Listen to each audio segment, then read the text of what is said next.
Hi there, welcome.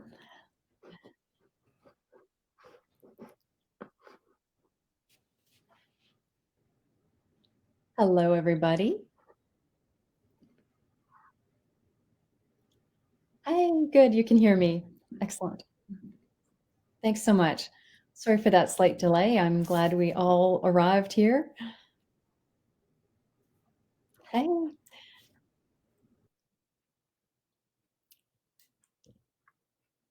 nice to see you all. Thank you so much for joining.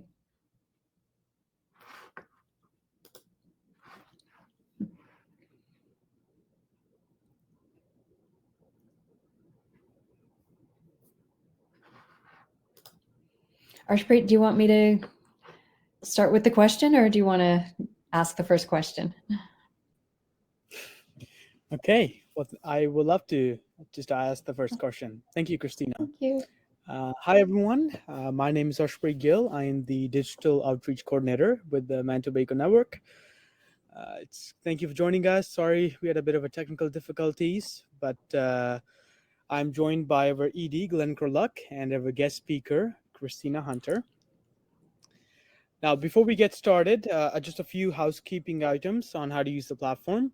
So only the presenters are on video and on audio, but we want to hear from you. So please, I see a lot of hellos in the chat, so thanks for doing that. Drop a hello in the chat. Let us know you're here. And the first question that we have for you is, what is your biggest source of eco-overwhelm?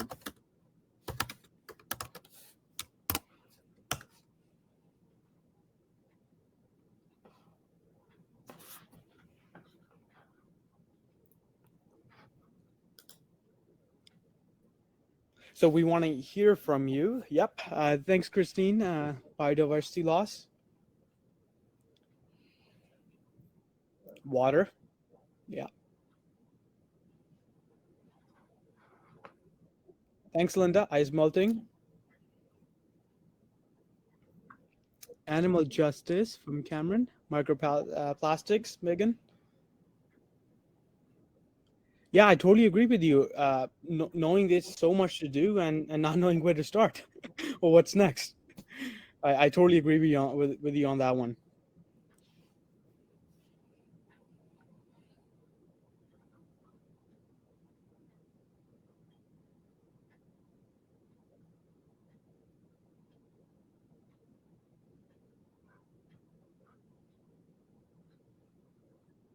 Yeah, Michael, the general lack of being not able to meet environmental challenges if we're not all on board. Yeah, those are great. Capitalism, apathy, profit over conservation in our parks. Wow, great answers. I'm glad to hear you're engaged and really you've got reasons to be here. I understand that. That's excellent. Thank you so much.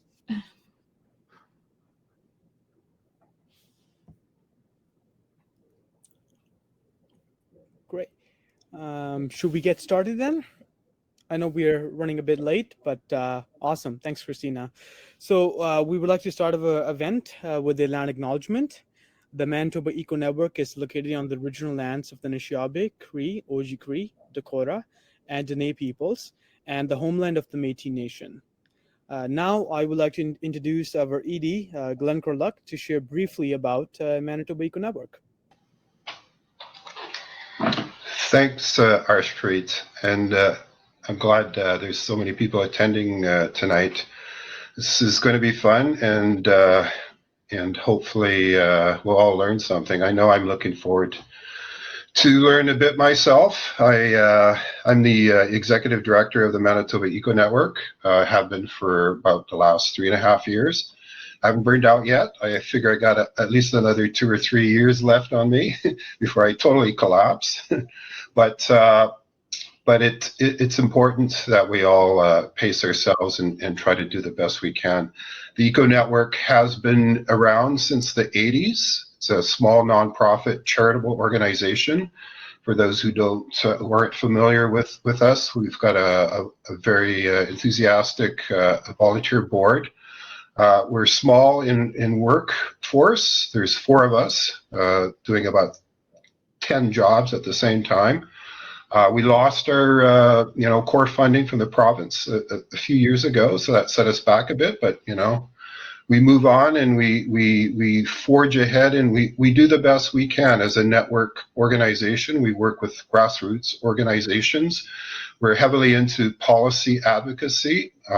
We engage with consultation exercises that we hope we could influence, and that we need better laws in Manitoba, in Winnipeg, and our municipalities, and in our country to protect the environment. So we are a membership-based organization, and for those of you who aren't members, I encourage you to join. Just tap into our website. So enough about the Eco Network. I really want to get into the topic and the subject, and to what Christina Hunter has to say for us tonight. Christina has worked for over 20 years on educating and implementing sustainability within institutions, government, and with community organizations. She's worked closely with the provincial government for 10 years and was vice chair of the Manitoba Roundtable for Sustainable Development, advising the government on sustainability legislation, policies, and programs. She has worked with community groups involved with Earth Day, community greenway naturalization, and urban green space advocacy, including serving on the board and as the former chair of the Manitoba Eco Network. So, Christina, I'm really glad we've managed to bump into each other again. It's been a while, and I'm so happy we're doing stuff together again. So I'm really glad to see you here tonight.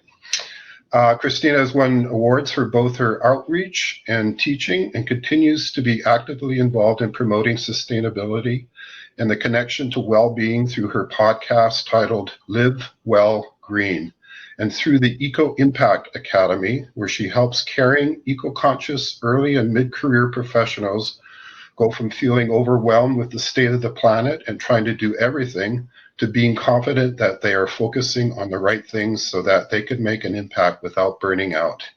So Christina, I pass this on to you, and thank you for helping us out. Thank you so much, Glenn, and thank you, Arshpreet. It was a real honor to be able to do something with the Eco Network. As you know, it's been in my heart for a long time, and I'm really excited to celebrate Earth Week in this way, just because it's such a worthwhile organization. And I think this is obviously a topic that's resonating with so many people. So I'll just thank you again at the end, but for now, I truly do appreciate the opportunity, and I'm so grateful to have everybody here and everybody who is watching it later on the replay. So I really do encourage you to check out the Manitoba Eco Network, because they do amazing work. And if you're looking to get over some of the overwhelm or need resources of any sort, they're a great place to go. Now, what's this? A lemon. Who here likes lemons? Anyone? Just pop it in the chat. Lemons or citrus, are you guys fans? Yes, so much. Yeah, hands up. There you go. Yeah, me too, with sugar. Yes, I love lemons too. It's one of my favorite flavors. But if you wouldn't mind, just take a moment. You might want to close your eyes for this exercise, and just picture that lemon for a moment. Think about that lemon. Maybe picture yourself holding it in your hand and bring it up to your nose to smell that lemon. And then take that lemon, put it on a cutting board, and get out a nice knife and just slice it right down the middle. Can you see the juices coming out of it? Can you smell it? Now, take a little slice of that lemon and put it on your tongue, in your mind. Is the saliva flowing in your mouth? Do you have it? Did you get that sensory experience of the saliva running in your mouth because of our thoughts about the lemon? Let me know in the chat. Can you taste it? Can you smell it? Yeah, we've got lots of thumbs up here. All right. So now, are some of you kind of conflicted about the lemon? Are some of you thinking, oh, I love lemon, but, it's traveled so many kilometers to get here because they don't grow here in Manitoba? Anybody thinking that? Is anybody feeling like a little bit guilty about the lemon? Yeah, we're environmentally conscious people, and sometimes the enjoyment of a lemon just is, subsided or diminished because of some of the impacts associated with it. Oh, you're growing them on your farm in the greenhouse. That's cool. But that happens to some of us, right? Well, let's think a little bit more about this lemon. What if we come across a lemonade stand? It's summertime. We're in our neighborhood, and the cutest little kids have a lemonade stand, and they're making it with real lemons, let's say. All right. And they have a little sign up. They're raising money to fight climate change. Oh my gosh. Is your heart melting? So you've come across these kids in the neighborhood, and they're raising money to fight climate change by selling lemonade. And so, oh, you're so excited because you see these kids doing this work, and you're just so on board with it. And you want to donate to them, but they're actually giving the lemonade away in disposable cups. You feel a little bit bad about that. But nonetheless, the kids are so cute and they're doing such a great job, and you start engaging with them, and they're going to donate it to a worthwhile cause, and they feel like they wanted to do something, so they had to do a lemonade stand, and they squeezed the lemons themselves and they made it there. And so you're going to buy some lemonade to contribute to their cause. And as you're doing that, you're enjoying the lemonade, talking to the little kids about their engagement, and lo and behold, your neighbor's walking down the sidewalk. And so you say, hey, look what the kids are doing. They're having a lemonade stand. Come buy lemonade. And maybe you don't give them the 50 cents they're looking for. You hand over $5, right? So now how do we feel about the lemon and the lemonade? What I want us to consider are a few things. First of all, we can be okay with imperfect action. And that lemon and that lemonade is something that we think about in different ways, and it can exist in different ways in our mind. And that's what I wanted to get at today. How can we address something as simple as the lemonade or the lemon and how we feel about it in order to get the best possible outcomes for ourselves and for the planet? Okay, well, that is the very first rule that I want you to consider in terms of how to avoid overwhelm as an eco-conscious person like you are. We know that the environmental issues that we are facing are dire. They are those storm clouds, times 1,000, right? I don't need to paint the picture for you. I'm not going to tell you about the IPCC report or extreme weather events or climate grief, eco anxiety or solastalgia, that sense that we've lost something, our home has changed without us allowing it or wanting it to change, and that grief that comes with it. This is in the everyday vernacular that people are talking about all around the world. People are feeling this, and the reality is there. The evidence is clear. And the overwhelm associated with that is real. And the problem with this overwhelm is that it can lead to inaction. In addition, it just feels bad, right? So what's the solution? Well, we want to take action. But it's hard sometimes, right? Because it's not perfect. Well, the lemonade stand, it was given away in disposable cups. Well, maybe you've got your reusable mug in your backpack and you can pull that out. Or you can just head home and get your own cup. There are ways to move forward. And so that's the very first rule I want you to consider, is to just take imperfect action. And just be okay with that. At some level, being okay with the imperfect. So that brings me to an album cover you probably never thought you'd see on an environmental talk. But yes, that is from the Meatloaf album, Bat Out of Hell. Why the heck is that there? Well, we know that the issues facing us, facing the planet, are enormous. They can feel way too big to even tackle, and they feel out of our control. We sometimes feel like we need mass change, right? We need everybody. We need a massive movement. We need people in the streets, and more than we have already. And we have to have everybody on board. Or we might just feel like the system itself is broken.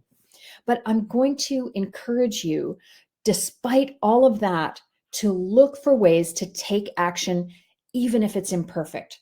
And that's where the Meatloaf song, 2 out of 3 ain't bad, comes in. This is not a commentary on my marriage. I'm very happy with 95% of the time having 3 out of 3.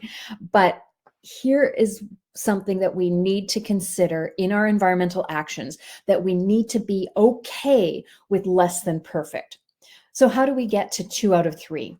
Well, what I wanted you to consider is this concept of sustainable well-being. And sustainable well-being is the idea that we need to do so much, but it can often fall into the categories of doing things for the community, for social good, for the natural world, and for personal good. And we should consider actions that are very, very worthwhile, even if they only have 2 out of those 3 components. Those are really important actions to take still. So let's look at that a little bit further. This concept of sustainable well-being is something that I've been involved with for many years now. We actually had a research group on sustainable well-being and how to implement that in education systems. But the idea is that sustainable well-being involves things that are good for us at an individual level, where it's good for our physical health, our mental health, our spiritual well-being.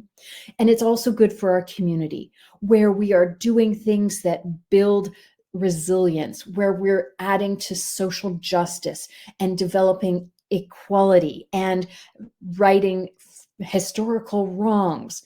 And it's also good for nature, where we're building a strong, resilient ecological systems, allowing those systems to flourish, where we are restoring habitat, we are preventing loss and destruction through climate pollutants, other toxins, and species loss. So that means when we can bring all of those 3 things together, that's where we end up with something that we like to think of as sustainable well-being. It goes beyond simple sustainability, but also introduces the idea that it is also important for humanity to be well, individually and collectively. And that's where we get to reap the benefits of these actions. And that turns into fruit like healthy cities and green energy sources and good governance, and where Black Lives Matter, and where treaties are upheld, and where we have green jobs, and on and on and on. So that's the idea of this 2 out of 3. Look for activities that hit at least 2 out of those 3 main components of sustainable well-being. How does that sound for you guys? Have you heard this term sustainable well-being before? Let me know in the chat. We know that sustainability is very broad. We have the Sustainable Development Goals developed by the United Nations in wide consultation that came out in 2015. And that is extremely broad. We're not just talking the economy and the environment and culture anymore. We're going much beyond that. We are talking about poverty and hunger and health and well-being and education and gender equality, as well as clean drinking water and on and on and on. So we need to remember that these new ways of looking at sustainability include all kinds of aspects of sustainability that go into social systems.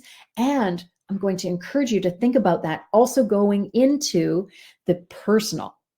So that's an important consideration now. Okay, to think about sustainable well-being as encompassing the natural world as well as community and personal wellness.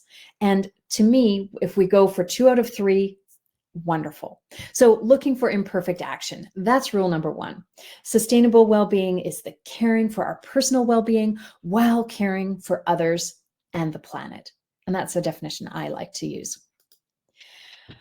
Now, I remember very distinctly when it occurred to me that this other aspect of sustainability is vital, and it is a key thing to remember on our journey, and one of the key ways for us to avoid overwhelm. I was walking through the woods, there's this little wooded path along the river with my dog, and thinking about these concepts, thinking about where to put my energy and so on. And I had, been, faced fairly significant health issues. And I knew that I had to put a greater emphasis on my personal health and well-being after 2 cancers. And it occurred to me, it struck me like a bolt of lightning that actually caring for myself is caring for the planet. What? Yes, it really is. It can be, should be, and really can be considered the same thing. Let's think about that a little bit. If we put it in the context of real self-care, it actually is good for the planet and vice versa. When we are thinking about how and if and why and what, in terms of caring for ourselves, the reality is if we care for the planet, the natural world, we are the natural world, right? We love to think of ourselves as separate, but that's not true at all. We know that. We are biological beings. We are mammals in the animal kingdom. We interact as biological creatures. We require habitat and food and resources, and we create waste just like other biological beings on this earth. We are biology. We have physical requirements of this earth. We must interact with the air in order to live. We must interact with water to survive. We inherently take up space. And that makes us a part of the natural world. So let's stop creating this false separation between us as human beings and the natural world out there. We are nature. We are the natural world. And we have real relationships with the natural world. Anyone who has a pet knows that you can have very significant relationships with non-human beings. We can have very significant relationships with a tree. Remember that one in your backyard when you were growing up? That felt special to you at some level, didn't it? You just probably have something like that, or a little river or creek nearby, or a landscape that feels like home. Right? We know we have these deep connections on a biological level, physical level, relational, and the spiritual level. It is an aspect of our humanity where humans have felt connected to the natural world, to the divine through nature.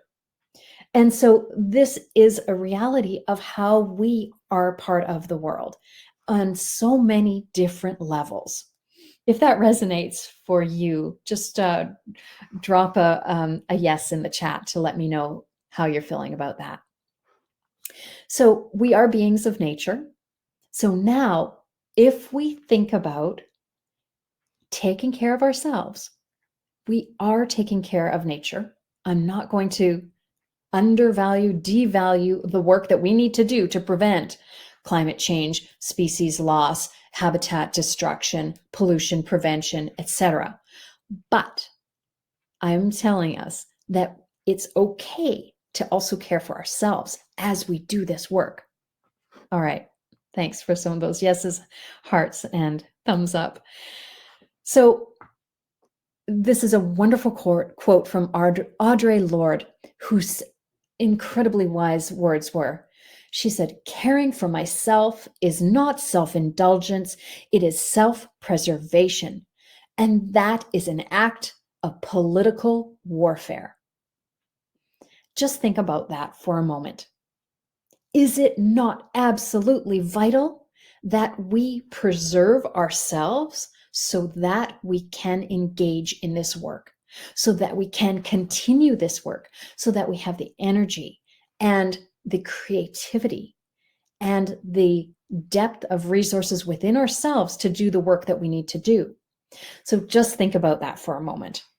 I know you're thinking, how? How do we do it?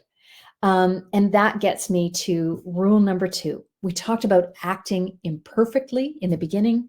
And the second rule I have for you today is, in order to avoid overwhelm, is to care for ourselves is actually an act of sustainability. But do it in a way that is real self-care. And contrary to what, popular culture might tell us, real self-care doesn't mean going and get a manicure or binge watching your show on, the streaming platform. So sure, that might have its place, but real self-care, the stuff that's evidence-based, that actually is good for us, good for our physical health, mental health, spiritual health, is pretty simple. It's all the stuff your mother told you to do, right? It's actually sleeping 7 to 9 hours a night. What? Yeah, the science is clear. Adults need 7 to 9 hours. Youth need more, and kids need even more. And that doesn't wane as you age, contrary to popular belief. 7 to 9 hours. So it's a good idea to think of it as a sleep opportunity, because if you're like me, you might be challenged by sleep. And sometimes that can be difficult, but giving yourself the opportunity to sleep and rest and rejuvenate is really important. So there's lots of good evidence-based methodologies to help you with that. And then the other simple things that are real self-care: eating whole plant-based foods. Like the evidence is kind of clear on that. Eating more plant-based foods and eating whole foods, unprocessed foods. It's good for your body. And guess what? It's also exactly what the planet needs us to do. And then exercise. Exercise is incredibly good for us. It is one of the few things you can do to stave off all kinds of diseases. And guess how you get exercise? Active transportation. Hey, guess what? That's awesome for the planet. So they really go hand in hand. Spending time in nature is also good for us. Oh, the evidence on this is so cool. It's really interesting to see the emerging evidence that is mounting that shows us that we are more creative.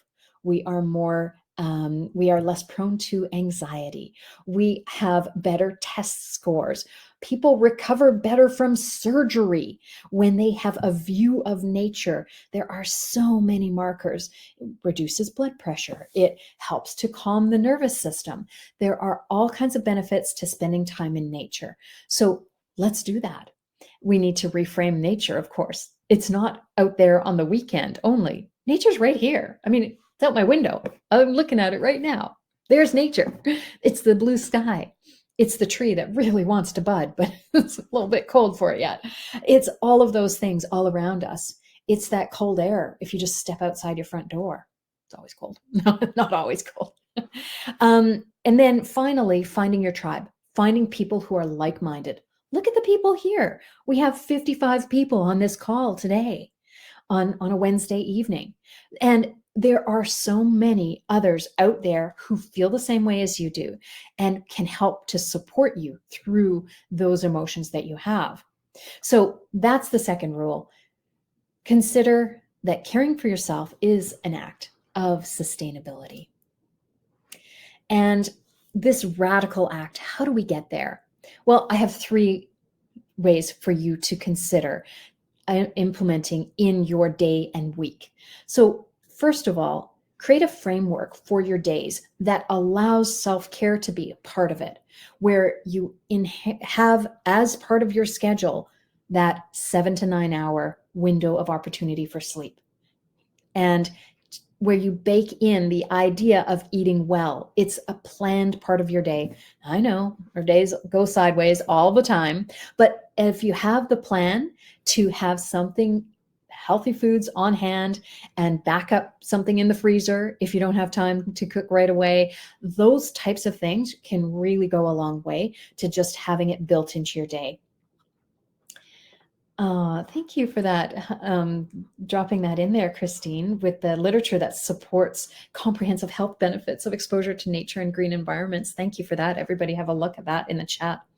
And so this is important. And then taking time to appreciate nature, which is what I was mentioning, just understanding that nature is not out there on the weekends. It's actually here all around us all the time, even if you're in the city. We have nature as part of how we exist. The food that we eat, the water we drink, the air we breathe. This is nature. Never mind the little houseplant on your desk. You know, that is nature all around us. So how can we appreciate that and take the time to accept that this is a valuable interaction with the natural world? Well, the other thing I encourage you to consider doing is take mini self-care moments. All around you, there are opportunities to improve your health and well-being. And it was a real shock to me when, I was saying to a counselor once, my work is so busy, I don't even have time to go to the bathroom. Boy, you feel important, don't you? That's not good. That's not good, to be so busy that you don't have time to take care of your body's basic needs. For heaven's sakes, we need to reframe that and think about it.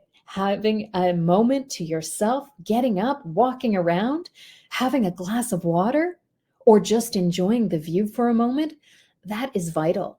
That is an act of self-care. And that needs to be baked into our everyday programming, allowing ourselves to have those moments. And then look for those opportunities to recharge. And this can be the weekend time out in nature by going for a longer walk in the woods, or spending some time with friends, or developing that hobby or interest that you really love to do, or something that calms you and reduces anxiety. Lots of people enjoy knitting or crocheting. I'm thinking about getting into spinning my own yarn. I don't know. So these are all different things that we can do to help us be well-rounded individuals. So this is important to consider as an act of sustainability, as long as it also is good for the planet and is really rooted in the evidence of self-care. All right.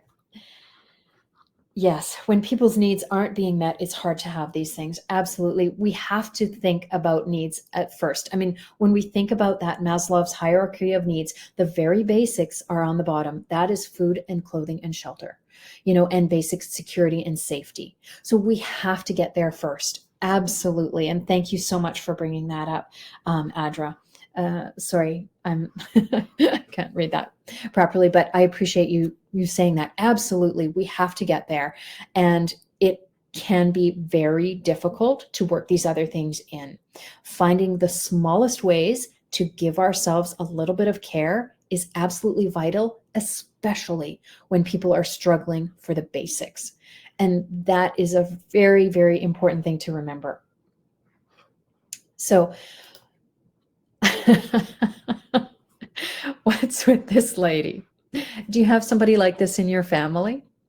Maybe you have a grumpy uncle, or, I don't know, some random family member I'll just pick out of the thin air, like, say, a mother-in-law. Do you have somebody like that in your life? Nothing's right. Everything is gloomy. It's terrible. You go over to shovel the walk and you didn't do it right. You bring them soup when they're sick, but they don't like soup. You have that person in your life?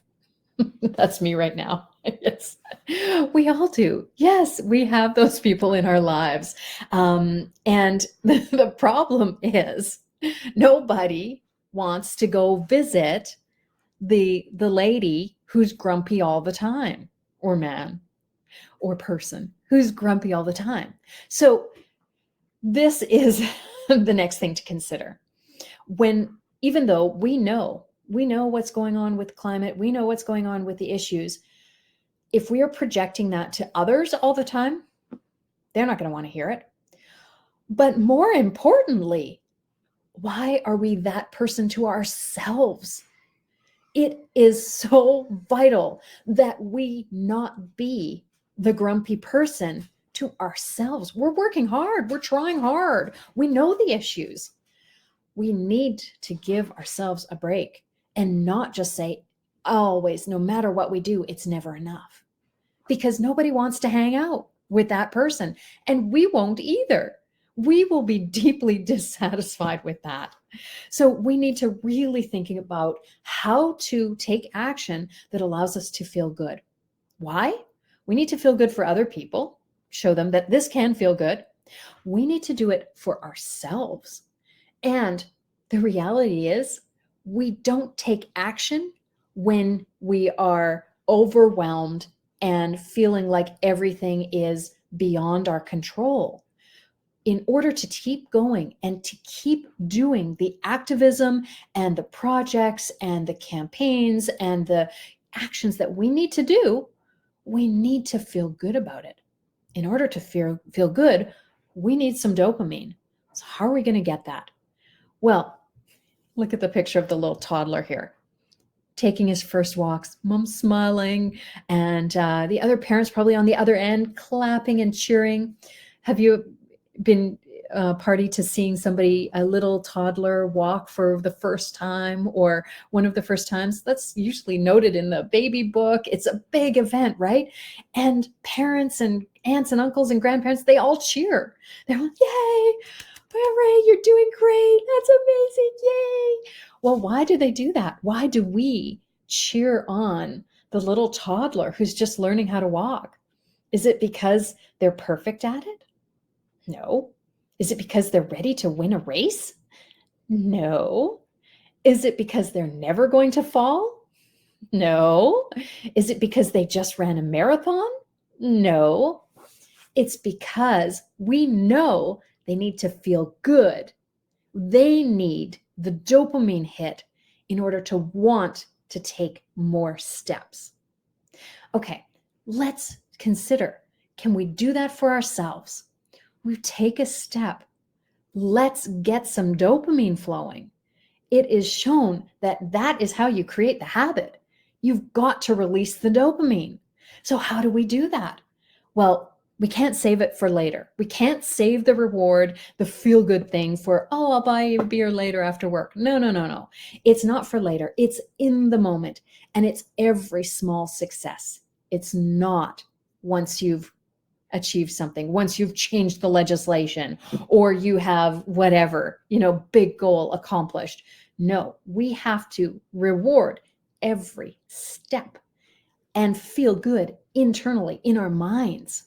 So that means we have to do it in the moment. And there's nothing external really that can give it to you other than your own brain giving it to you. That's where the sense of pride and accomplishment comes from. Just like the lemon, it was creating something in your brain, the thought of the lemon. We must create a thought of accomplishment, and we have to do it consciously. So I have a habit of going for a run, and I run outdoors a lot, but indoors when it's crummy weather. And I try to make myself feel good no matter what, no matter how slow I was, no matter how many walking breaks I took, no matter how much my knee hurts, no matter how much I'm way slower than I used to be or than other people, whatever. I still, at the end of my run, I do something little internal, and it's just for me. I hit the sidewalk right in front of my house. As soon as I get there on my way home, yeah, I did it. Yes, yeah, you rock. Tell myself that. Releases dopamine. I want to do it again, right? Not to mention the fact that it's physical exercise and that has all sorts of other positive hormones associated with it. But we need to be able to do that. So every small win, we need to celebrate it in a real internal way in the moment as you're doing it, as you are accomplishing it. Feel good and tell yourself. So right now in the chat, tell me, what is the little motion or saying that you would say to yourself on a small accomplishment to really feel good? Are there some words? You rock. Go girl. Where are we at? You're going to share those with us? Share it in the comments. I'd love to hear what you've got. What's your saying for yourself? I did it. I'm awesome. One step at a time. Love it. Okay. What else would you say to yourself? That'll do. I love that. That'll do, pig, right? Oodalali. Delight. Ah, that's wonderful. Oh, thanks, Roberta. Love to see you here. That's delightful. Okay, 1% every day. Ah, baby steps. Keep it up, right? Okay, there you go. So that's rule number 3. To avoid overwhelm, find ways to feel good. So we're going to purposely allow ourselves that feeling of accomplishment and say, you've done something good. Release the dopamine. Okay, here are 3 practical ways to allow yourself to feel good. I want you to do this right now. If you've got a pen and paper, jot it down on a piece of paper. And if not, type it into your a note on your laptop or maybe on your phone. But I'd really love for you to just take a moment to write down some of the things that you're already doing for the environment. And remember, we have a very broad definition of sustainability. That includes all the things that you're doing. You know, maybe it's on transportation or housing or food or finances or how you spend your time. Are you involved with your community? And don't forget the stuff that is associated with real, true self-care. Start that list right now, please. Just take a moment and start writing. Awesome. And yeah, I love seeing those in the chat as well. Keep putting those in there.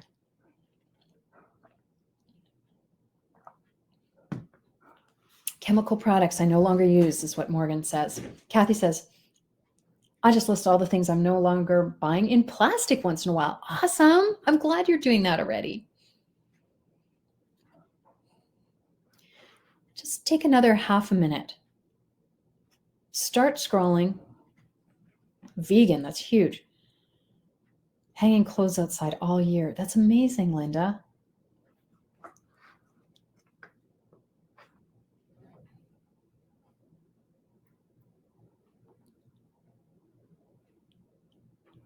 One vehicle household. Awesome. Now give me your number.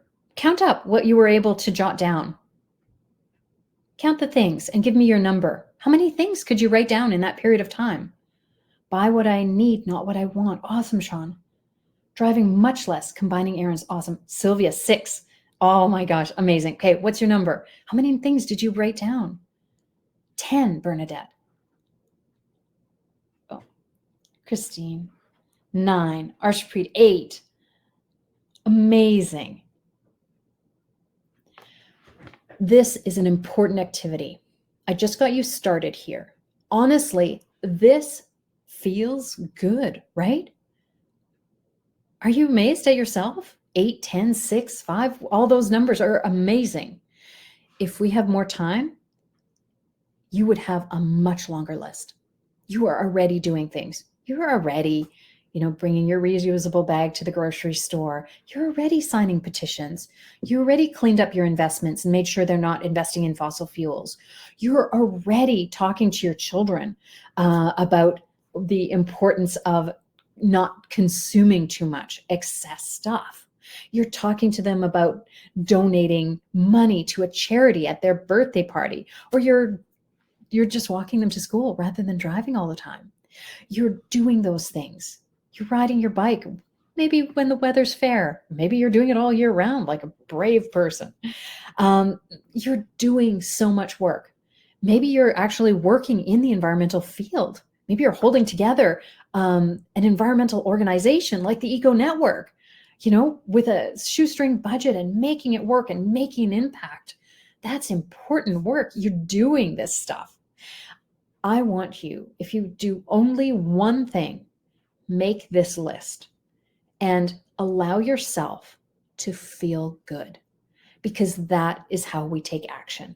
we know we are much more likely to take action when we have positive emotions associated with it. Okay, let's keep going here. We're going to run out of time. So how can we do this? The other thing to help you feel good, the second approach I suggest is looking for sustainable happiness in your small daily acts. You might have heard about this concept before. It was a term that was coined by Dr. Catherine O'Brien from the University of Cape Breton. And these are really acts in our everyday lives that are good for the planet, for others, and for ourselves, that give us a certain kind of happiness in knowing that we're doing something good. It's like when you go shopping at the farmer's market. I don't know about you, but when I go to my little local farmer's market there in Lord Roberts, I feel so good because I talk to all these people and I buy this local stuff and I talk to the farmers and I saw these beautiful flowers and homemade stuff and baked goods and all this stuff. It feels good. Or just drinking fair trade coffee. That's sustainable happiness when you're like, hey, my coffee's good for the world, for the planet, and for the people. Or just buying from a local shop, or making a plant-based meal and sharing it with friends. Those are ways to find sustainable happiness in everyday living. Those are those acts that are good for the planet, for people, and for ourselves. So that's the idea behind sustainable happiness. Ask yourself, are these actions, they don't contribute, they don't add to suffering or inequality, they build social good. They're actions that don't degrade the natural environment. They're actions that restore natural systems, protect animals, plants, and habitats. They're actions that protect our personal health and wellness, and they're good for our physical, mental, and spiritual health. So that's what we're looking for in everyday acts. Can we sprinkle in some sustainable happiness wherever we go? That will help us feel less overwhelmed and more aligned that our values are being played out in our daily lives. And that feels really good. And that helps to diminish that feeling of overwhelm. And then the third approach I'm going to suggest is to consider, can you reframe what you're doing? There are all sorts of activities that we must do, right? We all have them. We have to do them. Cook dinner, pack school lunches, or maybe entering data on a spreadsheet, right? They are things that we have to do and we don't love it. And it doesn't feel great. It's kind of bogs you down and takes up all your time, this darn work or this darn house cleaning or this whatever, right? Preparing meals. That's stuff that we've got to do. Now, what if we could reframe those activities in our mind? If we think about those activities, and there are things that we actually have to do, let's say, can we think about them as things that actually allow us to live out our values? So if I have to pack lunches for kids, is it actually aligned with your values of feeding your kids wholesome, healthy food that's not prepackaged? Well, maybe then it makes that chore seem a little bit different. It actually makes it feel a little bit better, less like a chore, more like living out my values, or preparing meals, or entering the data. Well, maybe you believe in climate science, and that's your job to enter the data, and you're contributing in this way, in this moment. And that's your way of advancing the science or keeping the organization afloat or whatever it is. So that's an important consideration. Can we reframe what we are doing? Now, the next thing I'd like for you to consider is, can you say no? I know that is brutal when people tell you that, right? You say, oh, I'm so overwhelmed. I have so much to do. I can't manage it all. And they say, well, just say no. Just say no, dear. I can't say no. The planet needs me, right? Think about this. In every yes is an inherent no. Every time you say yes to something, you are inherently saying no to something else. When you say yes to an evening board meeting, you are inherently saying no to your sports team that plays that night. Or when you say yes to a morning meeting, 7 a.m., you're going to get on a call, You are inherently saying no to your morning workout, right? If you are saying, yes, I'll get it done, knowing you're going to have to work on the weekend, you're inherently saying no to that quality time with your spouse hiking in the woods because you got to work. So think about that for a moment. In every single yes is an inherent no. There are some things that we can and should be thinking about as not the best course for us. We don't need to do it all. We need to do what's right for us, which means doing the job well, producing quality work whenever possible, and doing it in a way that protects ourselves. We have to be first in line here. So every time you say yes to something else, that means you're saying no to a different thing. How does that land with you guys? Tell me if that is a little bit of a eye-opener. I know there are lots of people like me out there who hate saying no because we want to do it all. We know the world needs it. How's that landing with you guys? Let me know in the chat. Boundaries are critical. Interesting, Samantha, thank you. Okay, something to consider. All right, guilt is a big motivator. Schedules. Good way to frame it. Okay, good. That's what it's all about. Reframing it and rethinking it. But we know we need bigger. We need more. We need a movement. We need a growing movement. We have a movement. We need to grow it. We need to amplify it. So that's the last thing I really wanted to talk to you about today is, second last, sorry, is avoiding overwhelm by amplifying your actions. Oh, of course I had to have a picture of the young Greta Thunberg on here. The amazing job that she has done. Now, let's think about that. Greta started out as a child.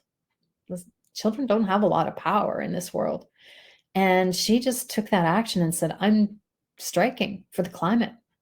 And she felt so deeply passionate about it that she was able to communicate that to others, and others got on board with it. And it's become a global movement. Now, not every single act we are going to do is going to become a global movement, nor does it need to. But let's think about our actions. Can we take action in ways that will allow it to become bigger naturally? That action is amplified through how you undertake it. So there are all kinds of ways we can amplify our actions. One of the easiest and maybe the most effective is just teaching by doing. Now, sometimes the message is much better received when it is through an action rather than words. Rather than tell your neighbor they should compost, show them that you compost and maybe start a conversation with them about it. Then they're going to ask, oh, how do I do it? Can I add this? Can I add that? And all of a sudden you're their local composting expert, right? So that would be a very simple way to amplify your action. All of a sudden, you've shown your neighbor. There's all kinds of cool evidence that this actually really works. Just showing other people. I always used to do a little cleanup activity on campus every fall. When I worked at the university, I was there for 20 years, and I would get my students to go out there and we'd do garbage cleanup. That little gap in between when their summer students were gone and all the influx of new students coming onto campus created a lot of waste before the snowflies. I thought, let's do a big cleanup. And I had my students measure the amount and the volume and the weight and look at recyclables versus non-recyclables and all of that. And we did that every year. But I didn't just do it for them to be able to pick up garbage and in order to measure the weights and, see how dirty their campus is. I did it in part because their action of picking up garbage showed other students that that's something we should all be doing. We should all be picking up the garbage and keeping our campus clean, right? So there is a huge benefit to just showing others. So that's what we talked about with the lemonade stand. One way to amplify that action was to just wave to your neighbor who's walking down the sidewalk and say, look at the kids, they have a lemonade stand. Isn't this great? They're raising money for fighting climate change. So amplify in whatever way makes sense for you. With that lemonade stand, it might be donate $20, or it makes you think of climate change, so you've decided to become a member of the Eco Network and give an ongoing donation every month. Or maybe you've just decided to create your own neighborhood fundraiser based on these kids are doing it, I should do something too. Or maybe you want to turn it into a national lemonade for climate change, kind of charity. Go for it. Anything will work. Amplify in some way, though. Each action is that much greater if we can amplify it in whatever way makes sense. All right, so maybe that's just posting to social media. Look what I did today. Challenge your friends, or invite them over for a plant-based meal. So those are all some important things to consider. All right, we're going to wrap it up here. The last thing, in order to think about ways to avoid overwhelm, the last rule I want you to think about is controlling the narrative. All right, let's think about that lemon. That lemon that you conjured up in your mind and it made the saliva flow in your mouth, that lemon, of course, lemons exist in the real world. I could hold a lemon. But that lemon that created that physical impact in your mouth with the saliva, that lemon lived in your mind. Okay, you know where I'm going with this? You know what else lives in your mind? The overwhelm, right? It lives in your mind and it has real physical impacts on your body. And I want you to consider that we can change how we think about that lemon. Now, I am not going to tell you to make lemonade out of lemons. I told you, I'm a person who's had cancer twice. If somebody had told me, you want to make lemonade out of those bad experiences, I'd tell them where to go put their lemonade. So I'm not going to tell you that. But I am going to tell you that we can change the narrative in our mind. We can find the meaning in it, and we get to decide what we do with that lemon. Remember at the beginning, we talked about that lemon, and some of us feel bad because we're having a lemon that's come from hundreds of thousands of kilometers away, and we're concerned about that lemon, and all of a sudden the lemon doesn't taste as good because it has all of this impact associated with it. And then I said, well, let's think about the lemonade stand and contributing to the kids raising money for climate change, and this kind of idea of we're doing something in the community and we're okay with imperfect action. Can we not do that with this situation that we find ourselves in? This enormous situation is an absolute imperative to address. We know when we feel overwhelmed, when we are the grumpy lady, nobody wants to be part of that. And we don't want to be in that situation. We don't want to be confronted by the grumpy family member every time we think about these issues. We need to change the narrative that these acts that we are taking are meaningful, that they are creating an impact, and we can find joy in taking that action. We need to do it for ourselves so we can feel better as we do this work so that we can keep doing this work. But maybe just as important, or more importantly, we need to do it for the next generation. As we show them the actions that we need to take, that they need to take, we need to show them that this is a beautiful act, that there is joy in what we are creating here. We are creating community. We are creating something new and sustainable that involves equality and reduction of poverty and gender equality and clean water and habitat preservation and all kinds of benefits that we know that come from these ideas and these acts of sustainable well-being. So that's what we need to think about. Think about doing this, controlling this narrative for yourself and for the future. All right. I'm Christina Hunter. I've been teaching environmental sustainability for a long time, but right now I've put my efforts into focusing on teaching other people how to live better as they live a green and sustainable life. I really love to help eco-conscious early and mid-career professionals go from feeling overwhelmed with the state of the planet and trying to do everything to feeling confident that they are focusing on the right things so that they can make an impact without burning out, all from an evidence-based perspective.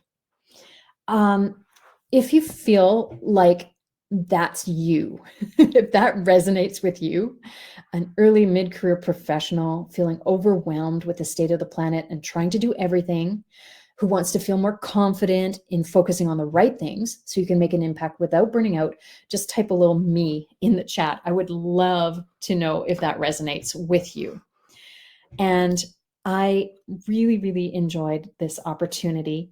And thank you so much for the chance to discuss these issues. I know that Glenn and Arshpreet have, thank you so much. Thanks for saying that. I see those comments there and I appreciate it very much. I'll reach out to some of you. I'm doing some research on this and hoping to get more information from folks like you who are interested in this and getting your take on it. As mentioned in the beginning, I have a podcast called Live Well Green. It's just been rebooted and I encourage you to check that out wherever you get your podcasts. I have a website with all kinds of resources there on my blog. And if you're not already part of my Flourishing community, I send out a newsletter once a week, every Friday, called Flourishing Fridays, and it's all about solutions on green living and sustainability and how to implement sustainable well-being in our day-to-day lives from an evidence-based perspective. So I encourage you to check out all of those resources. I would love to have you in my community. And if you're looking for a great way to take action on the environment, Eco Network is something that I encourage you to look at. All right. Arshpreet, I've got to invite you back up here as well as Glenn. And I think we're going to have a little Q&A session. So if you have any questions for me right now, please type them in the chat. Oh, thanks very much, Morgan. I appreciate that. Oh, hey, Goldie. Thanks very much for being here. Chantal, yes. Christine. Oh, thank you so much, Christine. Nice to see you here. Yeah, so any questions? We've got a few minutes for Q&A if anybody wants to chat about anything. I just want to say thanks, Christina, for this amazing presentation. This has been something that I've really been looking forward to it, and I certainly really enjoyed it and learned a lot of things that I will certainly do for myself. Especially the one about saying yes to something, you're saying no to yourself, which is totally me. So I need to work on that for sure. So we'll move over to a Q&A. Please drop a question in the chat and we'll try our best to answer it.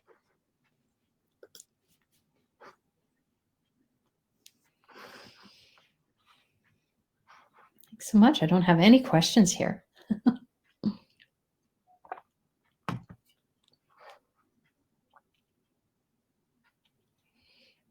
Samantha, I see your question there.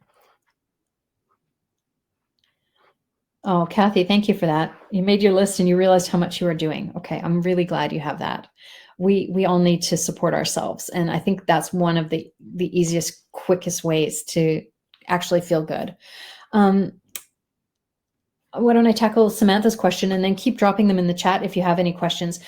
Samantha was asking how to minimize environmental impact for the stress of it or the stress of it in a government workplace that does a lot of driving. Yeah. Okay. Well, this is an excellent question. There are some really practical things that you can look at. There is an entire, discipline of fleet management, and there are lots and lots of resources and people who work in that area. I'm guessing that the Green Action Center would probably have some resources for you, but I know that I'm not sure if you're talking federal or provincial government, but most governments at all levels, actually city, like municipal, federal and provincial, all have some fleet management strategies. So you might want to tap into those folks and see if there are some resources or policies that can be rolled out in your workplace associated with the driving. And certainly internal pressure can always help.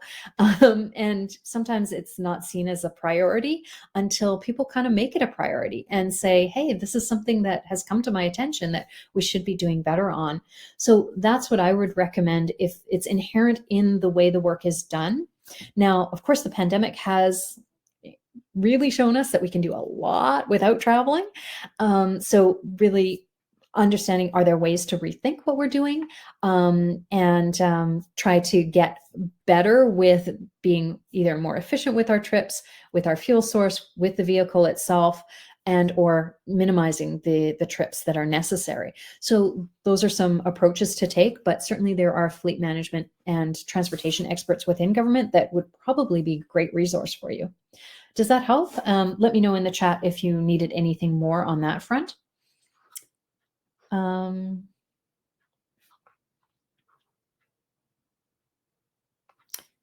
Barrett, I'm sorry, I'm not very good at reading this small type here. Some people say there's too much urgent work to waste time doing self-care or small actions. How can we respond to that type of criticism? I'm really glad you mentioned that. That is an excellent point. And I know it's absolutely urgent. And I've been doing this work for 25 years, and it's been absolutely urgent. Now, Glenn can chime in on this too. He's been in this field for a long time as well. We are in an urgent situation. We have multiple crises that we are facing, but I'm going to tell you, if we burn ourselves out, and that means we can't do the work, we're not serving anybody. Real burnout can lead to actual serious health issues. And then all of a sudden, you can't do any of it. So I really encourage you to think about that. I did an interview not too long ago with IISD, and I was counseling, youth activists there to think about this as a marathon, not a sprint, because it's not going to be solved this week, this month, this year. We need to be in it to win it. And in order to do that, we've got to maintain ourselves. So I really highly recommend that. And everything that I've been advocating for is self-care that's also involved in doing something good for the environment. So think about that from that perspective. Thanks, Christina. There's a question from Adra. How can these tools be applied for people with disabilities? Oh, thank you, Adra. That's amazing. I'm so glad you asked that.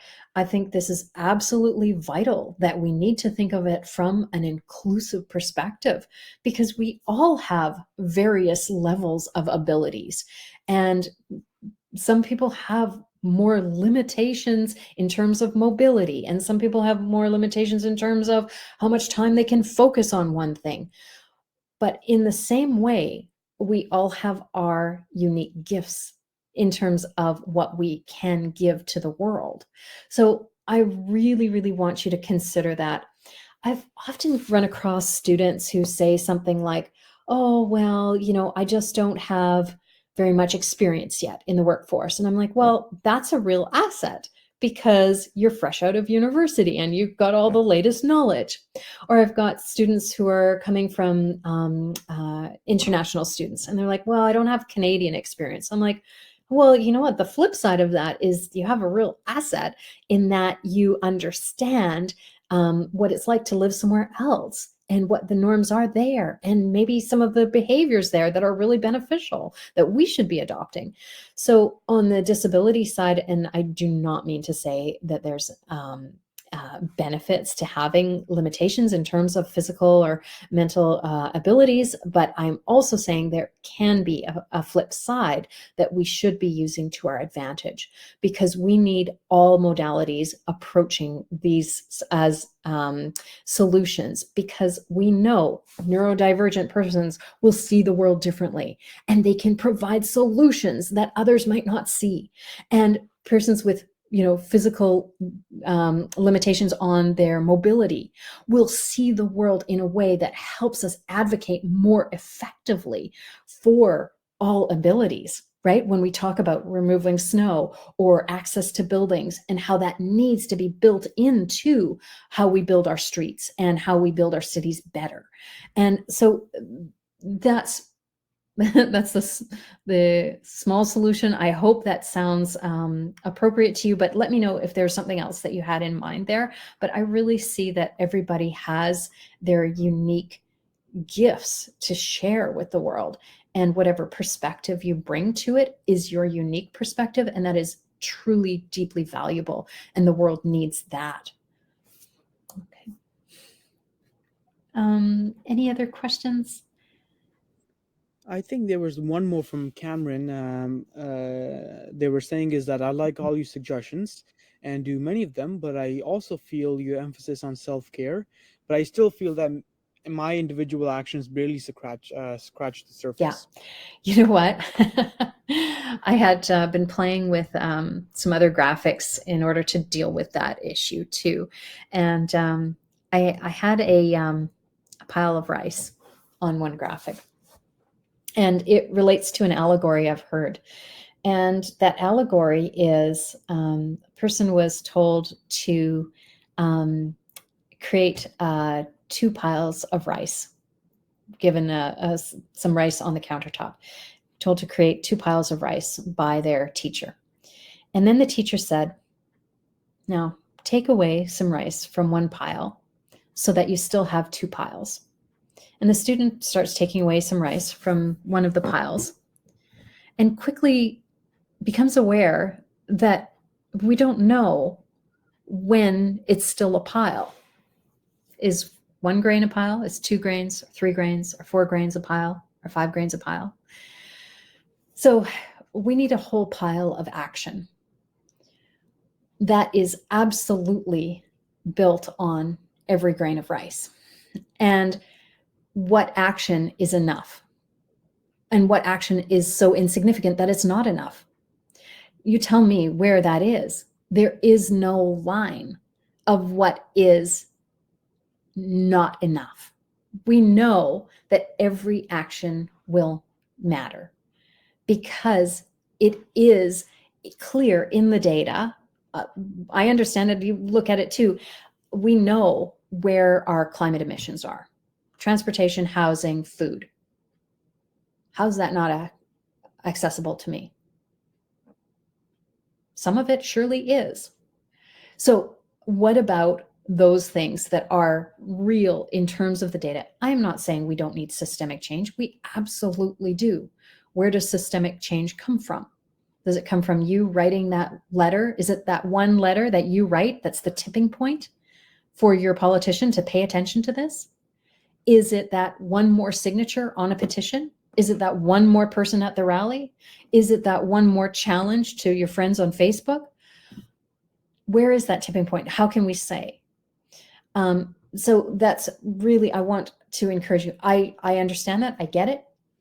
I get those feelings too. It feels small. I'm picking up plastic day after day after day. But I also know that it matters for that one instance. I know that 1 grain of rice is still food. It still matters. So that's all I can say to you, is that the small actions do matter on some level, especially when we think of ourselves as being able to amplify our actions by showing others and being conscious in terms of what we choose to do and allowing ourselves to be in it for the long run. Yeah, I hope that helps. I like this from Mike here. How about an 80-year-old meteorologist who feels like it's still not sinking in with big oil and most politicians who put economic growth and profits first. Yep. Right? 80 years old. Congratulations. And thank you for this work. You were probably on those front lines of figuring out that this is a thing called global warming back then, right? That got into the classroom slowly but surely. The only thing I do is, in addition to sort of writing my list of what I've accomplished, sometimes I look back in terms of even my short career, and I see the change. And I remind myself that, you know, when I was learning in university about something called global warming, nobody else knew about it. You couldn't read it in the newspaper, right? It wasn't there. And now it is. Now we know. It's not a matter of not knowing. It's a matter of having the will or seeing that it is important enough to take action on. So I think there's still a lot to do, but maybe understanding the drivers that allow people to take action, allowing them to be part of the movement that is the future, that we know is the future, that is positive and that will get them reelected. That's, you know, that's my hope going forward. I'd love to hear from others. Oh, I love this from Kathy. She says, I tell myself, what if no one bothered with these seemingly little things? And then what if everyone did? Yeah. Adra says, I wish they had called it climate destabilization right out the gate. Yeah, absolutely. Well, I thank you so much, everybody, for your time and attention to this. I'm really excited to have been here and have had the opportunity to chat with you. And I encourage you to think about the Eco Network as a great resource for all of the things that matter in terms of advocacy and personal action, as well as taking collective action and having some community. So becoming a member is a great way to support that. And I would love to hear from you. Feel free to drop me a line anywhere you find me on social media. I'm at KH Flourishing. And I can also be found on my website, ChristinaHunterFlourishing.com. And I have the podcast, Live Well Green. Thanks so much. Thank you very much for those questions. I will now like to invite Glenn back on stage to share how you can stay engaged. Thanks, with the Christina. That was great, and thanks, Arshpreet. I don't have much more to say. I could relay to you that balance is really important. I know some of us have been doing this for many, many years, and you have to find that balance. Solving the systemic change question is really hard, but every little bit counts, and that's worked for me for many, many years. You do as many little things as much as possible and work with as many groups and people as much as possible, and things do get done. In closing, for all of you who aren't familiar with the Manitoba Eco Network, I thank you for taking in this great webinar, and again encourage you to join our organization. Become more involved, join any of our committees if you're interested in policy advocacy, and hopefully we'll run into you in the next little while. Thank you.